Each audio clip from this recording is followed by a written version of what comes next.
Good morning. In the last class we discussed about the grain size analysis. This can also be called as particle size distribution of soil.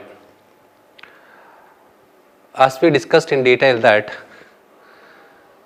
particle size distribution or grain size analysis involve two stages, namely sieve analysis and the sedimentation analysis. Grouping of soil can be made by using sieve analysis, namely percentage of gravel, percentage of sand and percentage of silt and clay. Also by using the results of particle size distribution, mainly that is sieve analysis, even we can grade the soil by using the two coefficients, namely coefficient of uniformity and coefficient of curvature. Here the limitation is it is not possible to exactly separate the percentage of silt and clay present in the soil. So in total we can express the percentage of silt and clay as a whole.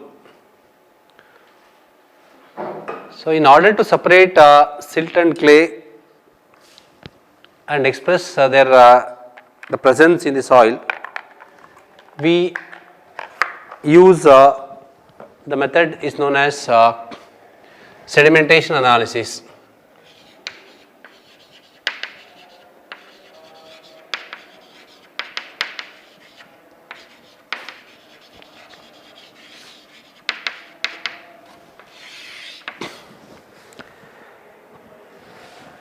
We have seen in the last class while discussing about sieve analysis. There we arrange sets of sieve. The topmost sieve is 4.75 millimeter and the bottommost sieve is 75 micron. In between we also select the sieves in the order, in the descending order or in the ascending order, so that the sieve size thus will be the good representation of all the particles present between 4.75 millimeter and 75 micron IS sieve. There is a physical constraint to have the sieve size smaller than 75 micron IS sieve. Of course, sometimes we can have IS sieve size of 65 micron IS sieve, 65 micron. But generally, we have the lowest aperture of the sieve size is 75 micron. Physical constraint means you cannot have the aperture size, means aperture means the opening of the sieve smaller than 75 micron IS sieve. Even 75 micron IS sieve itself is a microscopic in nature. We cannot see the aperture with the naked eye clearly, but particles are there representing silt and clay less than 75 micron. For that we use this sedimentation analysis. Sedimentation analysis is usually carried out by using the hydrometer analysis. Hydrometer is a device, a portable device we use to find out the density of soil by using hydrometer, and suitable the calculations we can find out percentage finer corresponding to different diameter of the particles. Hydrometer resembles like our lactometer which we use to find out the density of milk at the milk vending counters at urban area and even at the rural areas. Knowing the density of milk, they correlate it to the fat content of the milk. Likewise here, knowing the density of the soil, we can correlate it to the percentage finer and corresponding diameter. So this hydrometer analysis based on the principle, it is known as Stokes principle or Stokes law.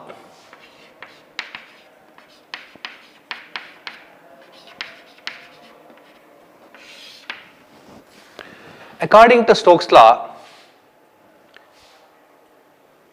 if a soil particle is allowed to settle freely in a fluid, it will do so at a constant velocity proportional to the square of the diameter of the particle. I repeat, if a particle is allowed to settle freely in fluid, will do so at a constant velocity proportional to the square of the diameter of the particle. That is, so it represents like this: V is proportional to diameter square. Here d is the diameter of the particle and V is the velocity of the particle. So this can also be written as V is equal to gamma s minus gamma w divided by 18 times of mu into d square. Here the whole term gamma s minus gamma w divided by 18 mu is known as constant of proportionality or proportionality constant. Again here gamma s is equal to unit weight or density of sand, soil, gamma w is equal to again density of water, mu is equal to the viscosity of the fluid, and d is the diameter of the particle, V is equal to velocity. If you take a hydrometer, it will resemble like this.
The stem of the hydrometer is graduated like this, and it represents hydrometer reading and as well as specific gravity.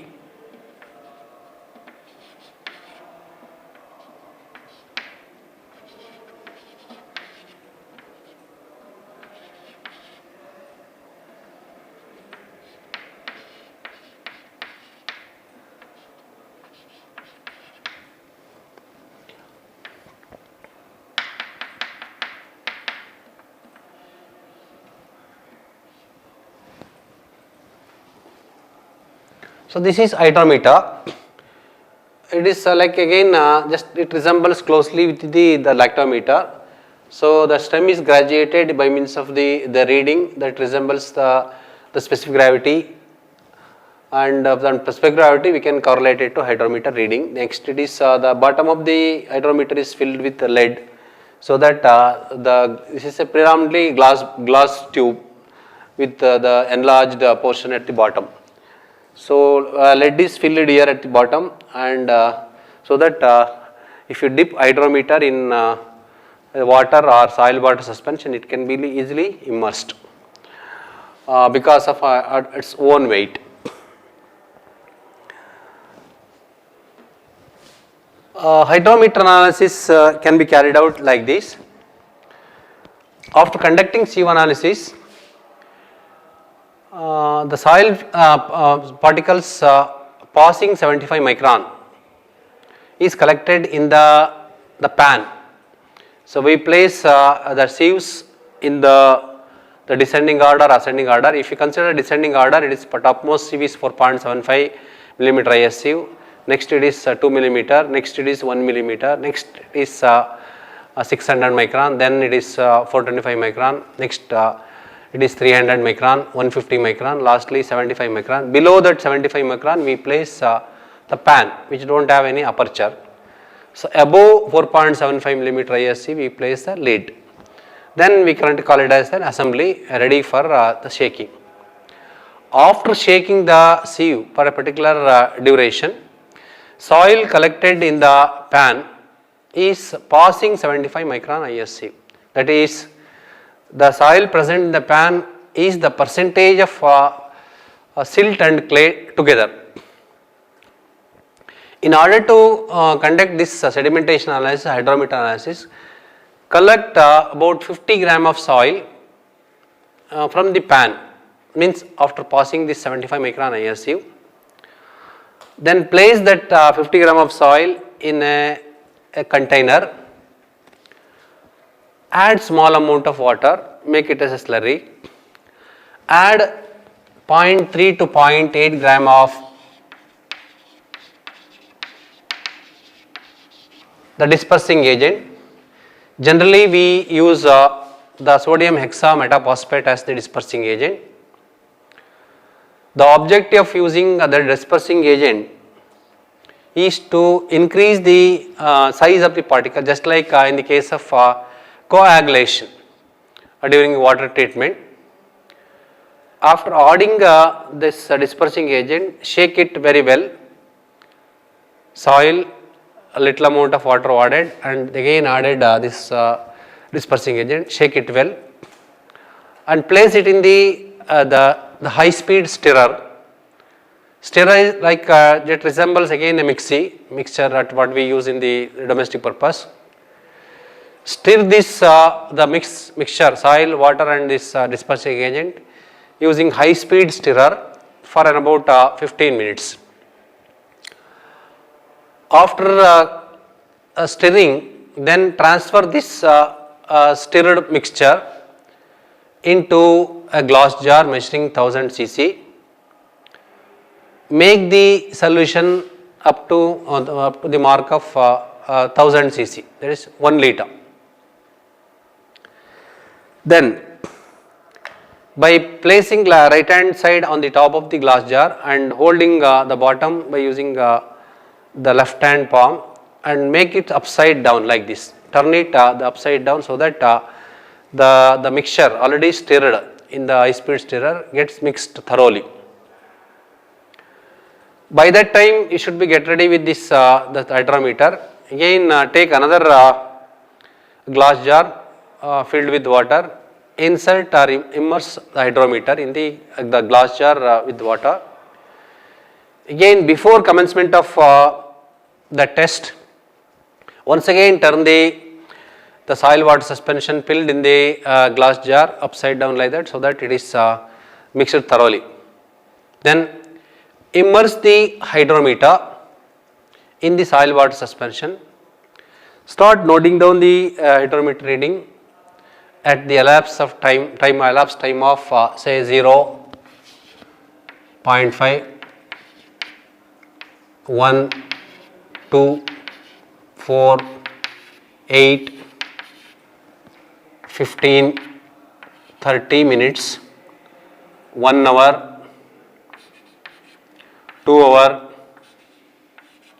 4 hour, 8 hour and after 24 hours. So at the elapsed regular interval of time, we have to note down the hydrometer reading. Knowing this hydrometer reading and the corresponding elapsed time, we can find out the diameter of the particle and corresponding percentage finder. So these diameter and corresponding percentage finder will combine with the sieve analysis results.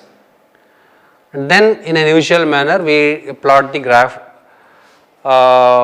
between the percentage finder and diameter of the particle on a logarithmic scale. So that particle size distribution obtained by combining the sieve analysis and hydrometer analysis result will be the combined analysis result, and directly from the particle size distribution curve we can find out the percentage of gravel, percentage of sand, percentage of silt and percentage of clay separately. Like this we can carry out the hydrometer analysis for all important work and for the research purpose. We must carry out the combined analysis, namely the sieve analysis and hydrometer analysis. So the resemblance of the hydrometer like this, if it is inserted in the soil water suspension, it will be it resemble again like this. So this is the glass jar filled with the soil water suspension.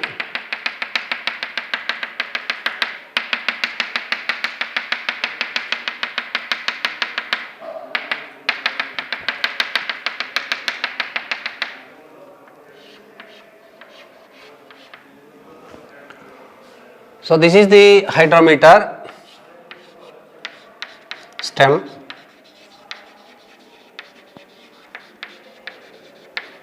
And it is graduated conveniently. So soil water suspension after thoroughly mixed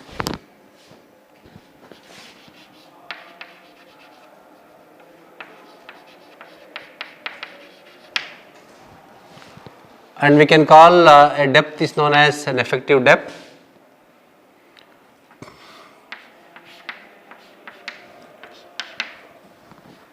And this effective depth is helpful to us in finding out the diameter of the particle. Suppose if a particle settles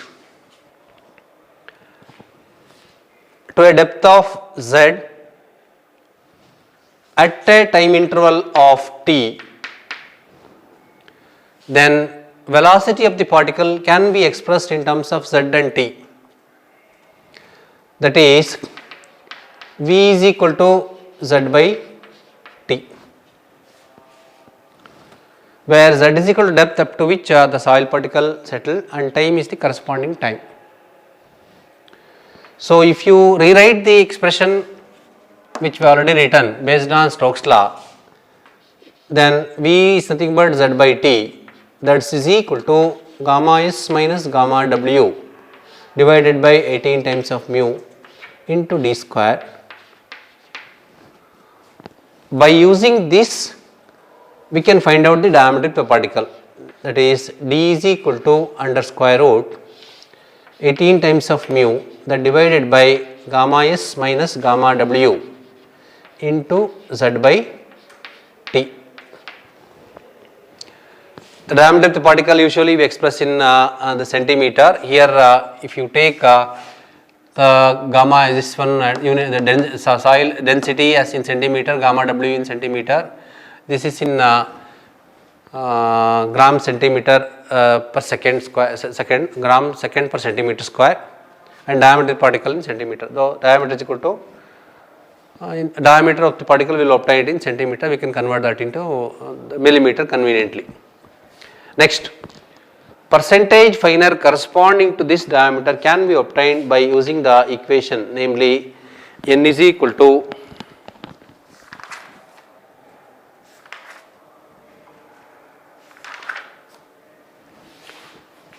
g divided by g minus 1 into v divided by w, that multiply by RH minus RW. Of course, this multiplied by 100. So this is the expression we use to find the percentage of the finer corresponding to diameter. So like this, for every interval of the time, for every time interval, we can find out the diameter of the particle and corresponding percentage finer using these two equations.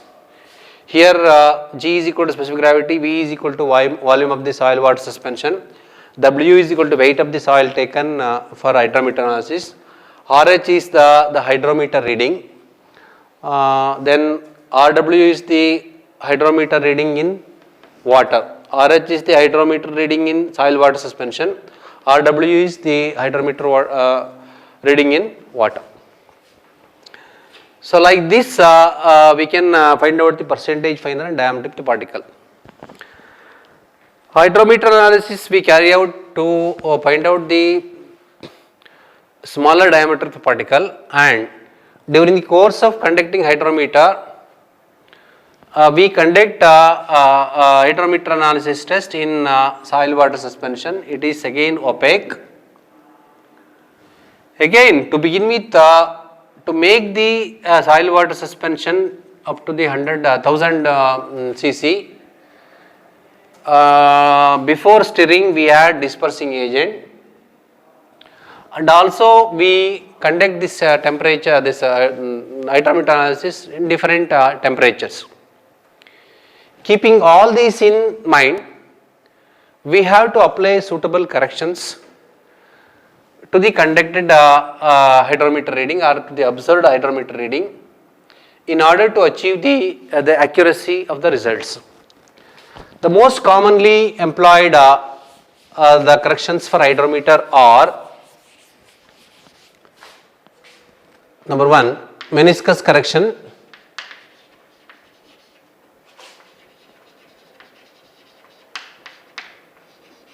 Number 2, dispersing agent correction.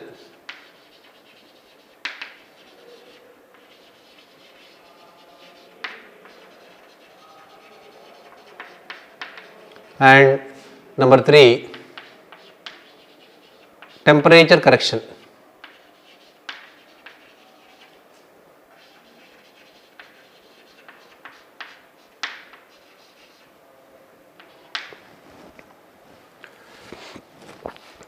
Meniscus correction, as we aware that it is after preparing the soil water suspension, it will be filled in the glass jar, then we will immerse the hydrometer.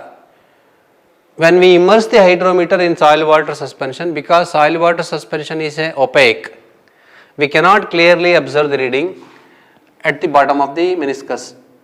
Strictly speaking, you have to take reading at the bottom of the meniscus. Meniscus means it will be like this.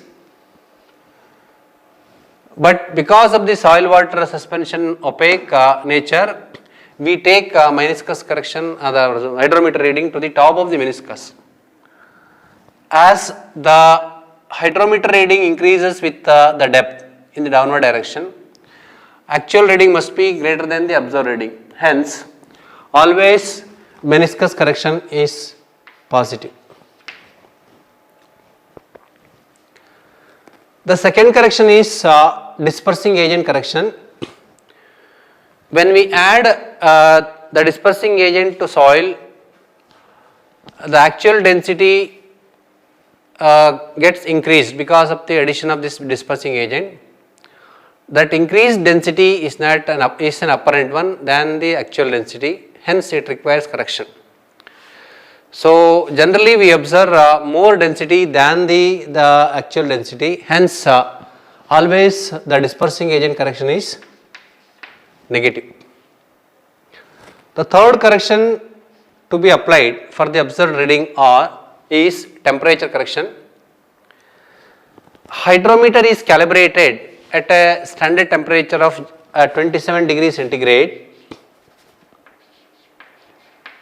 One cannot expect the same 27 degrees centigrade during conduction of the hydrometer test. It depends upon the place and it depends upon the season. Depending upon the temperature at which we conduct the hydrometer test, we have to apply the correction due to variation in temperature. Say for example, if the hydrometer analysis test is conducted at a higher temperature than the 27 degree centigrade, the observed hydrometer reading is less. Hence, the correction due to this increased temperature is positive. Similarly, if the hydrometer test is conducted at a lower temperature than 27 degrees centigrade, the observed hydrometer reading is the more, hence the correction required is negative. Likewise, depending upon the temperature at which we perform the hydrometer test, Accordingly, we have to apply the correction, positive or negative. So, after applying these three corrections, finally we can apply the combined correction. Combined correction is equal to, so meniscus correction Cm, that is always positive, minus dispersing agent correction CD, this is always negative, plus or minus Ct, this is a temperature correction, depends upon the temperature at which we perform the test. So this combined correction to be added to the observed reading, and that will be the corrected hygrometer reading, and that corrected reading to be used for calculating a diametric particle and corresponding percentage final. Likewise, we can perform the hydrometer analysis, and we can use those their results for finding out the percentage finer and diameter of the particle, and the same can be used for obtaining the percentage of soils, different types of soils, namely gravel, sand, silt and clay.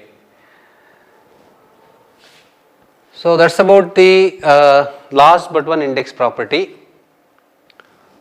Again, the numerical problems on this the particle size distribution, namely C1 analysis and hydrometer analysis, we will provide you in the form of numerical problem along with solution, and wherever you need explanation, we will interact little later. Let us proceed to the last index property.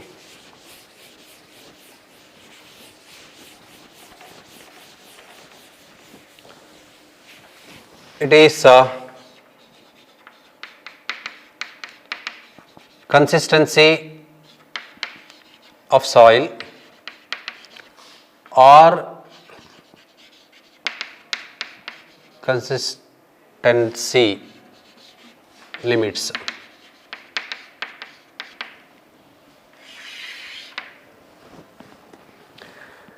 Consist or consistency, how consists the soil, how it is consistent, how it resists the external agents. Like this we can express this consistency of soil, the relative ease with which the soil can be deformed. Deformed is nothing but it is soil can be separated or moved from one place to other place, or it can be separated, or it can be wiped off, something like that. The term consistency is applicable to the fine grained soils.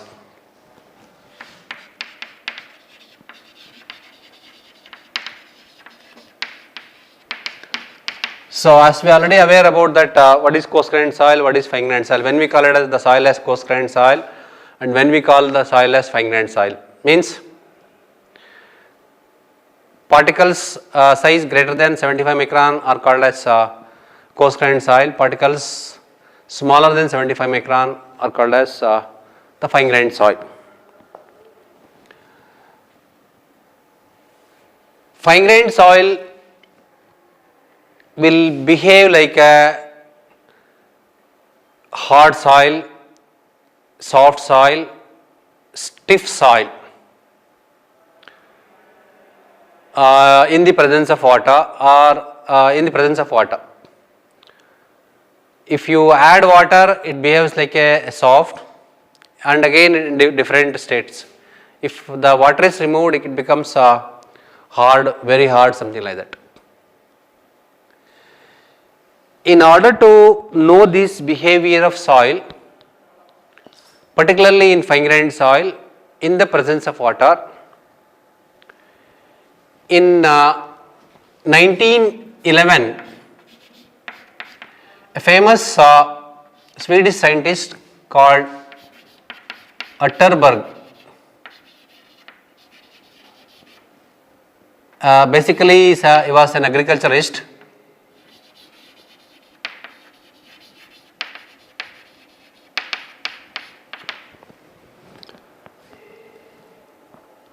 identify the wide range of particles into 4 states. Again, out of that 4 states, he arbitrarily identified or he marked the three stages, and those stages is recognized as consistency limits. There onwards, for all engineering purposes, we used to use those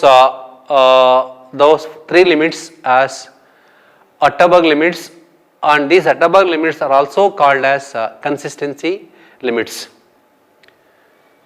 Consistency limits are very useful for engineering purpose. Though this consistency limit coming under the index property, we are at the stage that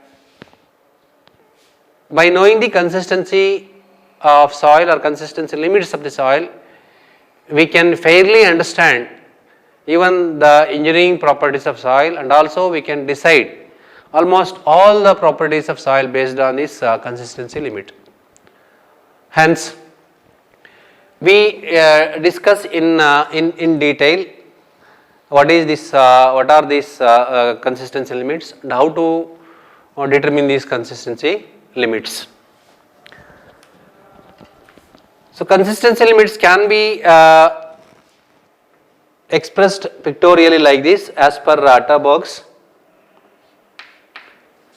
It can be expressed in 2 ways, with the decrease in water content or with the increase in water content. If you take soil and you have to express that in the form of decreased water content or increased water content,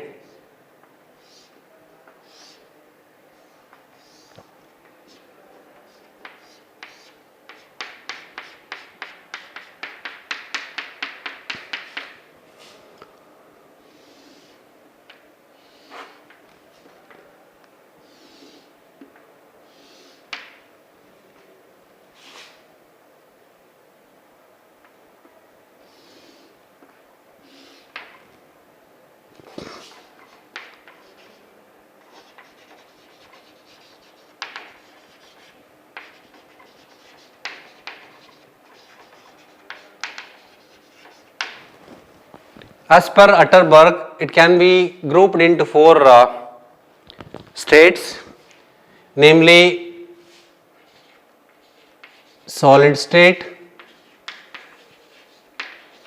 semi-solid state,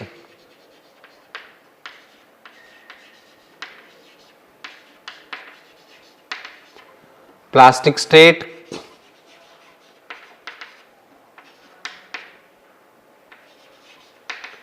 and liquid state. After identifying the wide range of soils into 4 groups, arbitrarily again he has identified 3 limits, and those 3 limits are liquid limit, a plastic limit,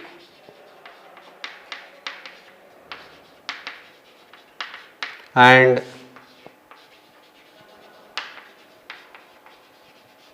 shrinkage limit.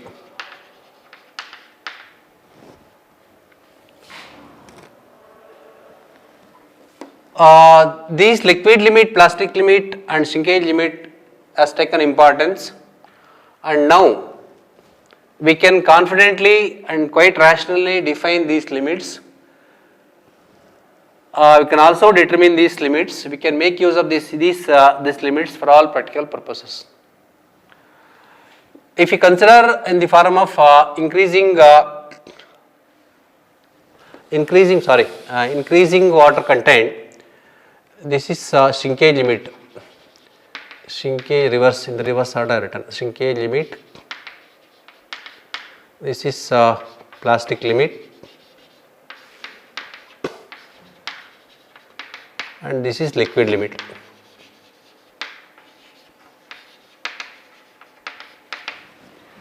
If you consider soil and express in the form of increasing water content, soil to begin with it was in a solid state, there was no water. If you add water, addition of water leads to proceed or passing of soil from solid state to semi-solid state. The limit at which, the point at which soil crossed its state from solid to semi-solid, and that is earmarked as shrinkage limit. Next, further addition of water or further increase of water, soil may pass from semi-solid state to plastic state, and again a limit at which, a point at which soil passed or crossed its state from semi-solid state to plastic state is known as plastic limit.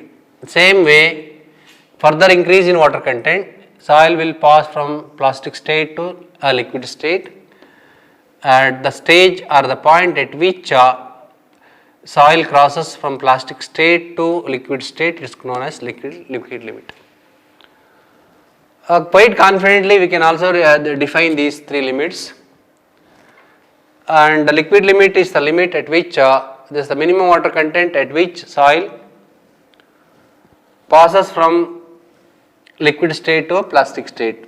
Again plastic limit, a minimum water content at which soil passes from plastic state to semi-solid state. The same way we can define shrinkage limit, the minimum water content at which soil passes from semi-solid state to solid state. We can also express these three limits in the form of their stress strain behavior.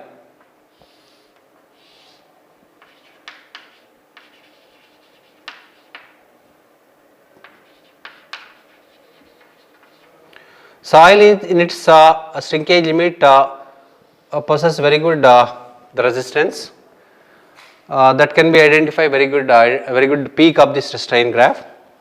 Soil in its plastic state will yield considerably in the presence of water.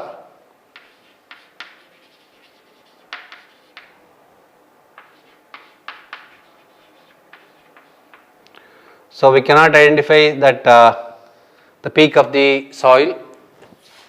Soil in the same way, soil in its liquid state